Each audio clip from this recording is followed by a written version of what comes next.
Chocolat ou vanille? Chocolat. Bière ou vin? Vin. Radio-Canada ou TVA? Ben là, c'est facile, c'est Radio-Canada. Elle est avec moi, la ministre du Patrimoine, Mélanie Joly. Bonjour. Bonjour. Comment ça, c'est facile? Votre question, c'est comment ça, vous dites c'est facile, Radio-Canada? Ça a l'air plus facile de préférer Radio-Canada à TVA que la vanille au chocolat? Bien, pour moi, premièrement, en tant que ministre du Patrimoine canadien, c'est sûr que je suis en charge de plusieurs dossiers, notamment des médias. Et je tiens à rassurer tout le monde que j'ai un grand intérêt pour autant les radiodiffuseurs privés que les radiodiffuseurs publics. Mais à l'aube d'un réinvestissement dans Radio-Canada, ça occupe beaucoup de mes pensées. Donc, de façon spontanée, lors d'une entrevue de 60 secondes, c'est un peu normal que j'ai réagi de la sorte.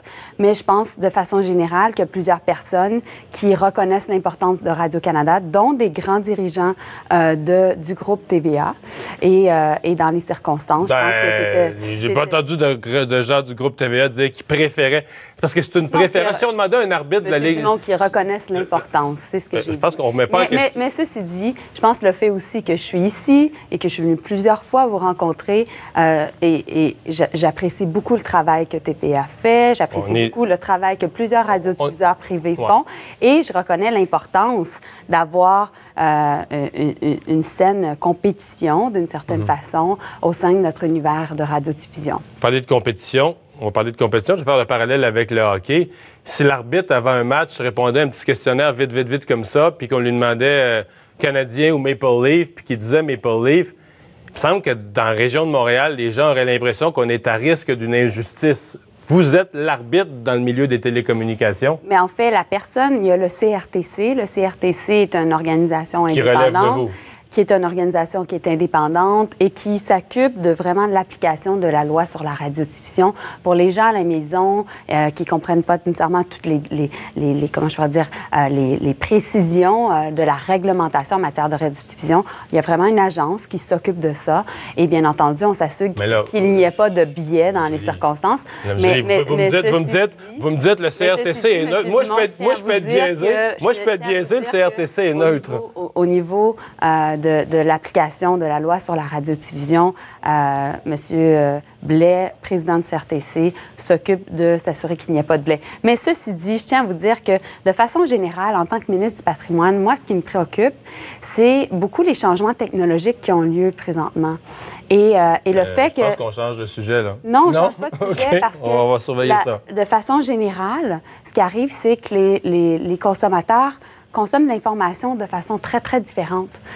Tout notre système a été développé dans un contexte analogue, donc vraiment de radio et de télé. Et maintenant, on est beaucoup dans l'univers numérique. Oui, mais justement, dans ces changements-là, vous allez... Patrimoine canadien, je veux juste terminer de vous répondre, puis après, je répondrai à votre question. Mais dans un contexte numérique, ce qui arrive, c'est que c'est important de comprendre cette transition-là et s'assurer justement, à terme, comment on développe un nouveau modèle qui répond au numérique. Et voilà pourquoi je vais être très intéressée d'entendre ce que plusieurs radiodiffuseurs privés et publics pensent de la transition à faire. C'est parce que, justement, à cause de tous ces changements extrêmement importants que vous venez de décrire, il va y avoir des changements dans les règlements, dans les lois, dans les budgets, dans les crédits d'impôt, dans les programmes. Est-ce que c'est pas là que vous devez être neutre? Mais je tiens à vous assurer que je le suis et que ma neutralité... c'est pas ce qu'on a entendu, là. Que ma neutralité, elle est... Je tiens à vous rassurer, à rassurer tout le monde, elle n'est pas en question. Mais une chose est sûre, c'est que, justement, on va lancer des consultations pour assurer de bien comprendre c'est quoi cette transition-là, comment les gens consomment l'information, à quel point ça affecte les radiodiffuseurs publics, à quel point il y a une pérennité du modèle, à quel point on est capable de s'assurer que le contenu québécois, canadien, les bonnes émissions d'affaires publiques comme la vôtre puissent continuer à fonctionner, même dans un univers qui est en transition. Et voilà pourquoi, justement, ça, c'est ma grosse préoccupation.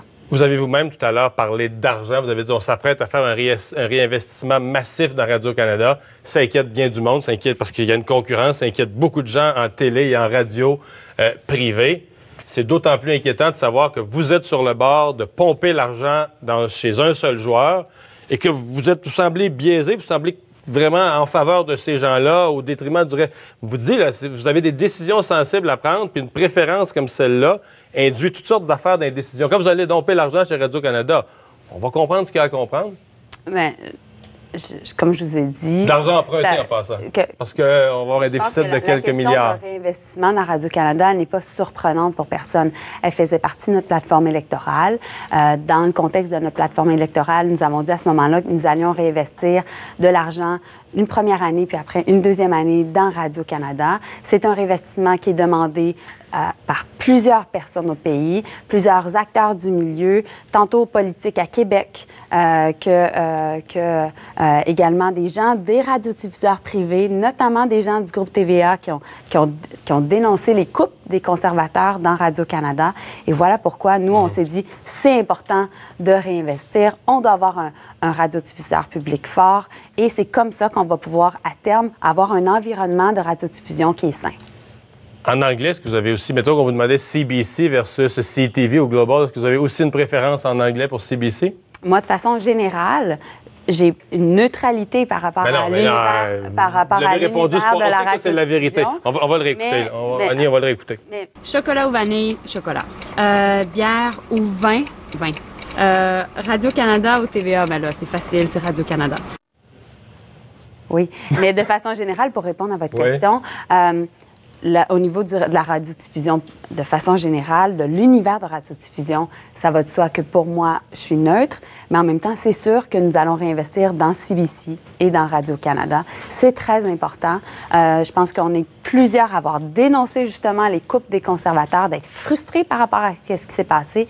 Et voilà pourquoi, justement, nous allons réinvestir dans Radio-Canada et CBC. Et je pense qu'il y a plusieurs gens au pays, au Québec, qui sont d'accord avec cette position-là. On parle de la CBC. Il y a beaucoup de gens qui se sont interrogés sur au moins 2 reportages, presque infopub, du chef d'antenne Peter Mansbridge, des portraits de Justin Trudeau extrêmement généreux, extrêmement favorables. Y a-tu quelque chose? Y a-tu une espèce de bonne entente, amitié, on vous donne de l'argent, tout va bien? Non, c'est... Non, absolument pas. La question se pose, là. Non, absolument pas, mais il y a certainement un changement de stratégie et d'approche avec les médias. Ce que nous, comme gouvernement, nous avons fait, c'est que nous avons décidé de venir à des entrevues qui peuvent être difficiles, comme celle que vous me donnez présentement, et de répondre aux questions, plutôt que de l'approche des conservateurs, qui était celle de ne pas parler aux médias. Alors, voilà pourquoi les journalistes, par la suite, font leur boulot en fonction aussi de l'information qu'on leur donne, mais de l'accès qu'on leur donne. Et pour nous, on valorise le travail des journalistes. Et on est conscient qu'on est des politiciens, qu'on est redevables par rapport à la population, mais que c'est les journalistes aussi qui arrivent et qui font leur travail de rapporter l'information qu'on leur donne.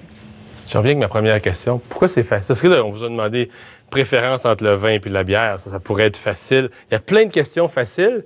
Puis la seule, sur toutes les questions, vous avez dit c'est facile. C'est entre TVA et Radio-Canada, ça, c'est facile. Je suis vraiment accroché sur pourquoi celle-là était facile. Pourquoi c'est si évident? Parce que justement, présentement, la ministre du Patrimoine canadien, qui est en entrevue avec vous, en fait, elle est à l'aube d'un réinvestissement dans Radio-Canada. Et ça fait partie de notre plateforme électorale. Et voilà pourquoi ça occupe tellement mes pensées que, justement, j'ai répondu à cette question-là.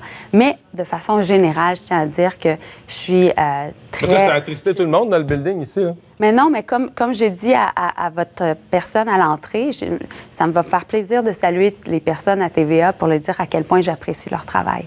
Merci d'avoir été là. Ça m'a fait plaisir. Au revoir.